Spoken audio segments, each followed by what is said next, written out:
Deliverance came in November 1918. The war was over. Malinowski could at last return to Europe.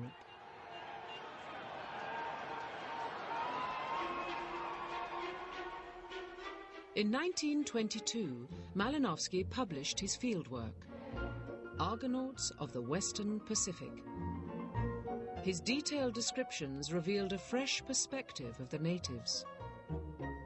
His message is, they might look very different, they might live in a better climate, they might have more interesting sex lives, but they're very like you and me. Into his world, dominated by class, imperialism and crude racial stereotypes, Malinowski introduced the radical idea that these savages were in fact sophisticated and rational human beings. The islanders are just like us. Conniving, manipulative, industrious, like any Viennese businessman. And the constitution of the tribe is subject to a strict code of behavior and social niceties, in comparison with which life at the court of Versailles would seem free and easy. Malinowski's giving you a real, breathing, talking, plausible human being in place of this old stereotype savage who's just the opposite of what you are. And this plausible human being that Malinowski is giving you is not somebody you admire particularly necessarily, I think, any more than you admire your next-door neighbor, but you recognize it. You say, aha, you know, I can see what he's up to. I can understand it. It makes sense to me, because he's rather like me in many ways. Not only were Trobrianders just like us, but behind the apparent strange native customs, their societies were every bit as complex as our own.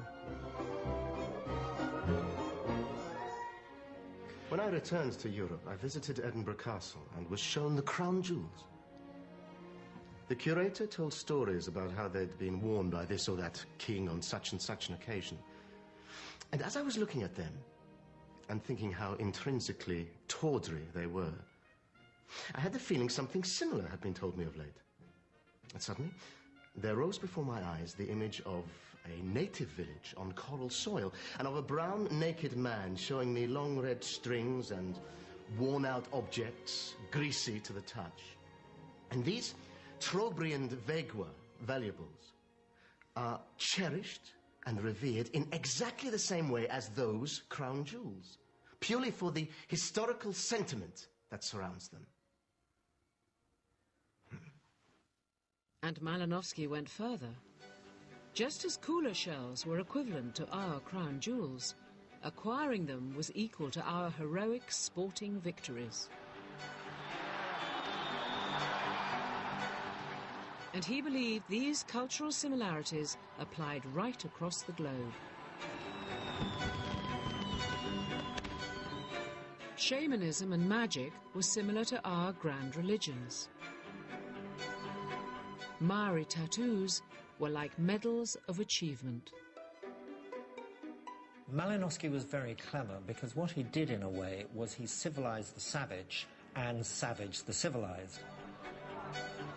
He showed that they weren't irrational, that they just had different cultural rules to ours. To many, what Malinowski was proposing was nothing short of revolutionary. Humanity was the same the world over. And he thought he could reveal why with a big new idea in anthropology.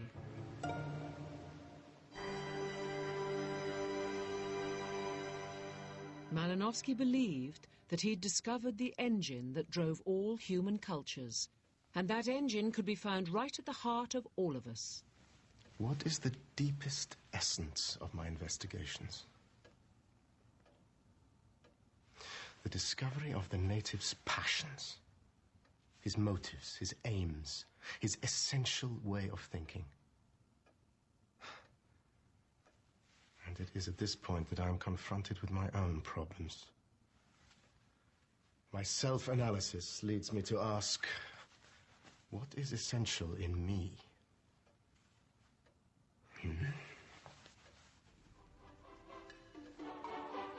He said that everybody, everywhere, is driven by the same passions. Hunger, fear, vanity, sex. What he began to propose was that all human cultures had a purpose. Every custom could be interpreted as serving a function in society, and that rituals have evolved to satisfy our basic needs. He called his theory functionalism. It could be applied to all societies, however sophisticated or apparently primitive. And when Malinowski's functionalism was applied to our own society, it promised a whole new way of seeing our familiar world.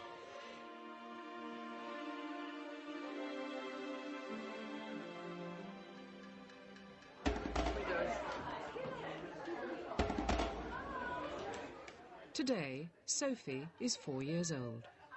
She's having a birthday party. And I said, "Hello, Mr. Elephant." At first sight, a toddler's birthday party is just about the toddlers. It's all of them having fun, and it's about gift giving. In fact, there is a deeper social function to Sophie's party. Look, you've got some sunglasses. In fact, of course, if you look at it, there's a lot more going on as who's really inviting whom. And there are very clear decisions as to who is being invited on what basis.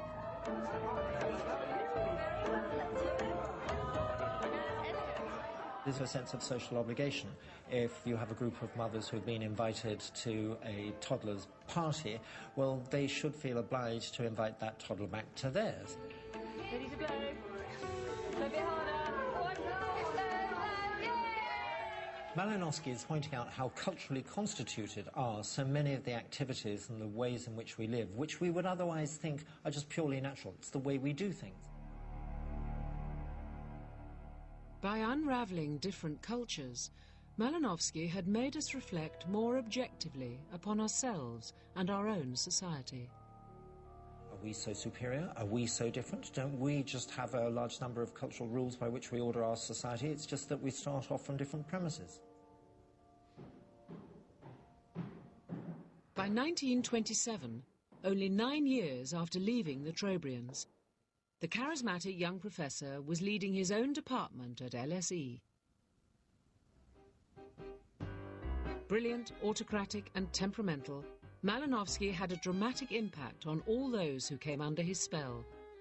People I knew who were his students, all the men, hated him, argued with him, but were obsessed by him.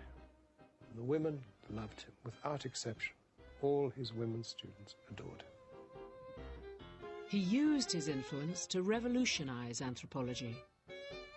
From now on, Malinowski introduced the new apprenticeship in anthropology. You couldn't be an anthropologist in Britain after Malinowski without going and doing a year or 2 years as a participant observer, learning the language in some pretty exotic part of the world. It became the initiation ceremony without which you were never going to be a professional. And a whole generation of his disciples spread out across the world, promoting this new anthropology. With his success, Malinowski had finally finished off Victorian anthropology. After Malinowski, there was no more of the old armchair anthropology in British anthropology. It really was like turning a switch. That was the end of it in Britain.